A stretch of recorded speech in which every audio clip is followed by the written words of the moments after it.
मिफ्ता इस्माइल साहब पे 30 मिनट से खामोश है। मिफ्ता इस्माइल साहब अगर किसी कमरे में अकेले भी हो तब भी खामोश नहीं हो सकते 30 मिनट, मगर वो 30 मिनट से खामोश बैठे। सर बात ये है कि ये जो आप कह रहे हैं कि मार्केट वैल्यू और एफबीआर वैल्यू, इसमें कोई बुराई नहीं है।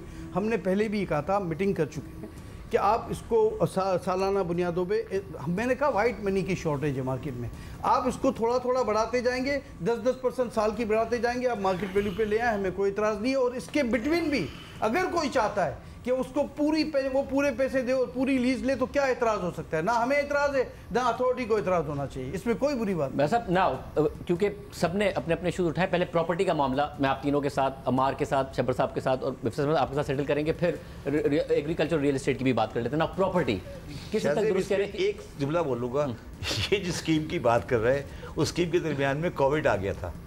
मैं कल सुबह इनकी पुरानी स्कीम की एक्सटेंशन के लिए जा रहा हूँ, ये इससे पूछ ले। फिर एक्सटेंशन होने लगी? नहीं, जो सर ये जवाब दे मेरी बात, मतलब हम तो टैक्स रिफॉर्म्स के लिए ट्रांसमिशन कर रहे थे, आप दरमियान में नहीं बोलो। मैं ये कह रहा हूँ कि जो प्रोजेक्ट शब्बर साहब कह रहे हैं दरमियान में नहीं बोलो। सर ये दरमियान में नहीं बोलो, ये याद रखना चाहिए, ये बात दरमियान में नहीं बोलेंगे। मैं ये कह रहा हूँ कि जो प्रोजेक्ट इनके because of COVID, because of reason नहीं कंप्लीट हुए, उनकी डेट 30 जून 2023 को खत्म हो गई थी।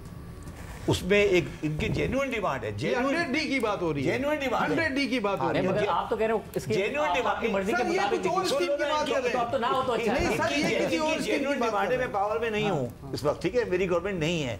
मैं इनकी जेन्युइन डिमांड कल प्रेजेंट करने जा रहा हूँ कि जो इनकी जेन्युइन डिमांड उस प्रोसेस में वो भी की जाए। अब ये अगर समझते नहीं है तो की मर्जी नहीं सर, ये बात गलत प्रेजेंट कर रहे हैं।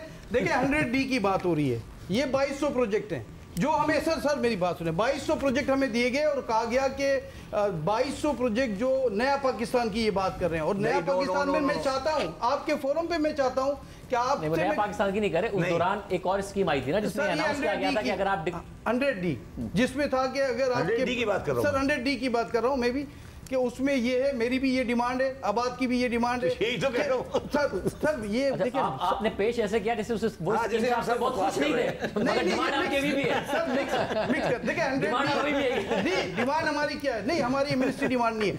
हमारी क्या डिमांड है सर कि 100D में ऑलरेडी प्रोजेक्ट बन चुके हैं, ग्रे स्ट्रक्चर जो कि डॉलर महंगा हो गया, हालात सर मुझे बात पर बीच में सर हालात की वजह से सर डिले हो गए। एक जीनियन हमारी डिमांड थी कि इसको 2025 तक, यही डेट दी है ना आपको भी एक्सटेंशन, 2025 तक नहीं। देखिए एमएनएसटी नहीं, ये गलत प्रेजेंट फिर हो रहा है, पहले भी गलत प्रेजेंट हुआ था। हम कहते हैं 2025 तक इनको कंप्लीट करने का, इसको कंस्ट्रक्शन करने का टाइम उसको बढ़ाया जाए, ताकि ये जीनियनली ये जो नोटिस आ रहे हैं और जो करप्शन का जो माहौल बन गया है पूरे शहर में, उसको हम कम कर सके। देखिए एक्चुअली ये तीनों सेक्टर पे मैं एक साथ बात करूंगा, फिर आपकी इजाज़त हो, फिर पता नहीं मौका मिले कि नहीं मिले। नहीं, अगर आप एक एक करके करेंगे तो ज़्यादा मिलेगा। हाँ, लेकिन मैं एक एक करके ही करूँगा।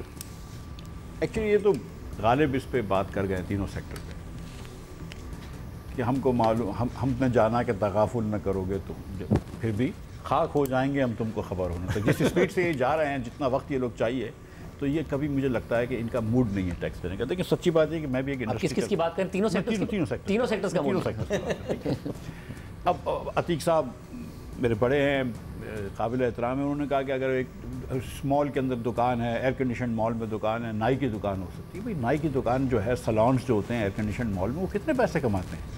मतलब वो पागल है जो जिसने 10 लाख रुपए किराए पे या 8 लाख रुपए किराए पे मॉल में दुकान ली है, वो थोड़ा सा टैक्स तो दे ही सकता है ना।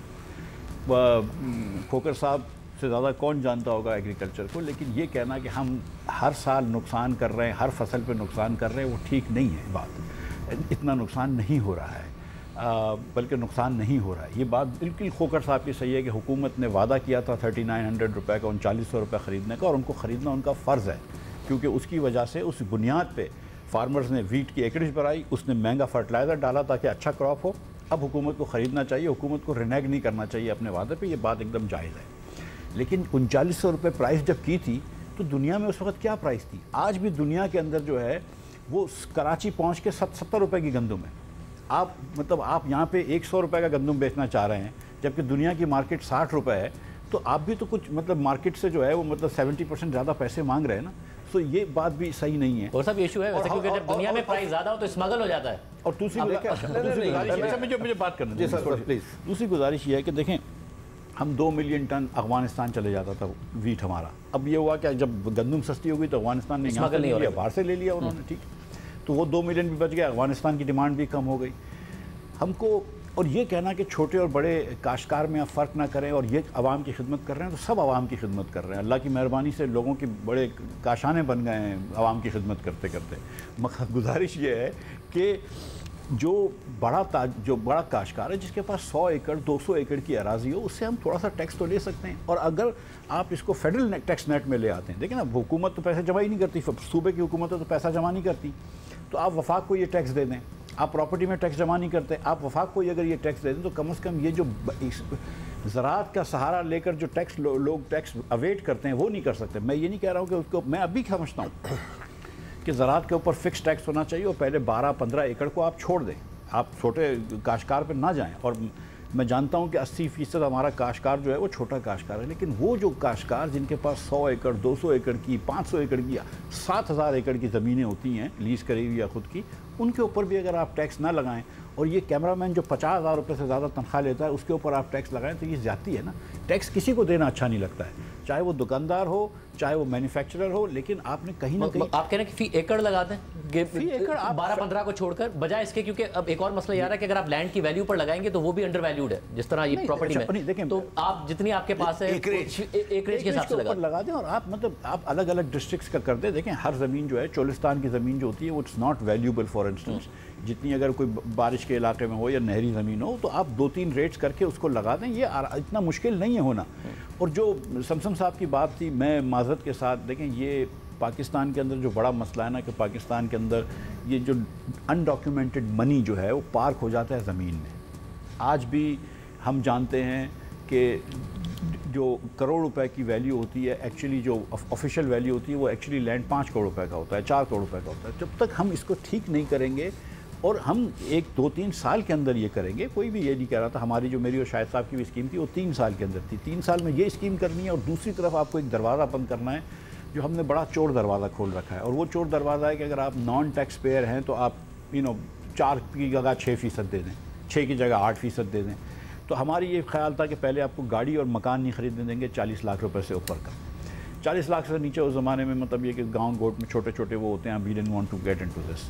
अब आज की है 50 लाख या करोड़ रुपए की लिमिट कर देंगे। करोड़ रुपए के ऊपर आप कोई फ्लैट नहीं खरीद सकते, कोई घर नहीं खरीद सकते अगर आपको आप टैक्स दहिंदा नहीं है। आप रजिस्टर हो जाए, रजिस्टर होने में तो कोई खर्चा नहीं है, 200 रुपये भी नहीं लगते। और उसके बाद आप अगले साल से बोलेंगे हम पासपोर्ट ही नहीं देंगे आपको, क्योंकि एक अल्लाह की मेहरबानी से जब भी पाकिस्तानी के पास पैसे आता है वो पहले अपनी माँ को लेकर उम्रे पे जाता है, बड़ी अच्छी बात है, लेकिन हम पासपोर्ट नहीं देंगे अगर तुम टैक्स में रजिस्टर्ड नहीं हो। देखिए मैं आपको एक सच्ची बात है, और आप ये कहें जो टैक्स है वो ज़्यादा बढ़ा दें कि अगर आप नॉन फाइलर हैं या पे नहीं करते, नॉन फाइलर का 3 साल के प्लान करना चाहिए, 3 साल के अंदर के नॉन फाइलर का कोई कॉन्सेप्ट नहीं होगा। ठीक, और इवेंचुअली आप पासपोर्ट भी, आप पहले दूसरे साल से पासपोर्ट, पहले साल आप घर नहीं खरीदने दें, गाड़ी नहीं खरीदने दें, दूसरे साल खरीदने ना दें, या ये करें कि जी आप पे 25% खरीदने, आप नॉन फाइलर आप खरीद नहीं सकते, गाड़ियां लोग दूसरों के नाम पे खरीद लेते, भाई खरीद ले दूसरे के नाम पे ना, देखते हैं कितने लोगों को कौन ट्रस्ट करते हैं, कितने लोग, ठीक है। दूसरे साल आप बोलेंगे हम पासपोर्ट भी नहीं देंगे, और तीसरे साल पकड़ के फिर आप थोड़ा सा लेके आइए, प्यूनिटिव एक्शन होने चाहिए about jail time and all that. उतने साल से सब लोग आई जाएंगे टैक्स नेट के अंदर जो टैक्स दे सकता है। So this is one thing, थोड़ा सा उससे डॉक्यूमेंटेशन हो जाएगा। लेकिन दूसरी तरफ जो है ये इनकी बात भी दुरुस्त है, देखें कि मशवरा करना चाहिए। अब जब मैं दुकानदारों के ऊपर टैक्स लगाया तो मैंने सब लोगों से हर मार्केट में मशवरा किया था, और 3,000 रुपये नहीं कि रोज़ के 100 रुपये। पंक्चर लगाने वाला होता है ना, वो भी रोज़ के 100 रुपये। आपने सबसे क्या होता तो मरियम नवाज साहिबा क्यों कहती मिफ्ता भाई लुक इनटू दिस, शॉपकीपर से तो मतलब ठीक है। गुजारिश ये है कि देखें ये जो ठेले वाला होता है ना, और आप कराची शहर के अंदर हम बात कर रहे हैं, वो भी बेचारा 100 रुपये भत्ता दे रहा होता है पुलिस वाले को, ठीक है। हमने उनके लिए आसानी भी करनी है, अगर वो 100 रुपये दे रहा है हमको तो उनको एक लाइसेंस भी देना चाहिए कि मतलब you can open the shop this and that.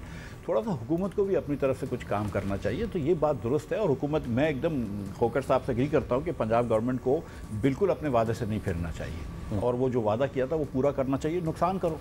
और ये डीसी वैल्यू और मार्केट वैल्यू फ़ौरन एक कर दें, स्टेजेस में कह रहे हैं। नहीं सर, ये स्टेजेस जो है ना वो कौन जीता है तेरी जुल्फ के सर होने तक, मतलब ये स्टेजेस कभी भी नहीं होंगे, ठीक है। आपने करना है तो आज आप कहते हैं कि 3 साल के अंदर you will be doing the market value. पहले साल अगर आप रजिस्टर करते हैं कि मैंने प्लॉट 1 करोड़ रुपए का, इस पर टैक्स दे रहा हूँ, मैं 2 करोड़ रुपए का खरीद सकता हूँ, और एक लेकिन साथ साथ ये कि अगर आपको 6-8% नहीं, फिर प्रॉपर्टी टैक्स बहुत कम हो जाना चाहिए, स्टैम्प ड्यूटी कम हो जानी चाहिए, ताकि क्योंकि रेट बढ़ गया तो वैल्यू परसेंटेज कम कर दो। तो there are ways to do it. लेकिन एक चीज़ ये है कि हम जब बात करते हैं ना, हम सारे पाकिस्तानी कौम की खिदमत कर रहे हैं, फ्री में कौम की खिदमत नहीं होती है, थोड़ा सा टैक्स देना पड़ता है। मैं भी आपको बता सकता हूँ कन्फेक्शनरी इंडस्ट्री के मसाइल, मैं आपको बिस्किट इंडस्ट्री के मसाइल बता सकता हूँ, लेकिन टैक्स देता हूँ ना मैंने भी लोग हायर करे हुए हैं, मेरे भी अगर टैक्स मतलब आप बढ़ जाएगा तो हम भी लोग अनएम्प्लॉयड कर सकते हैं, हमारे भी गैस के बिल बड़े आते हैं, बिजली के बिल बड़े आते हैं। मगर एक मतलब ये तनकीद हो रही है, आपने क्वांटिटी कम कर दी एक पैकेट में, अब तो जोक बन गया है। एक ब्रेक शामिल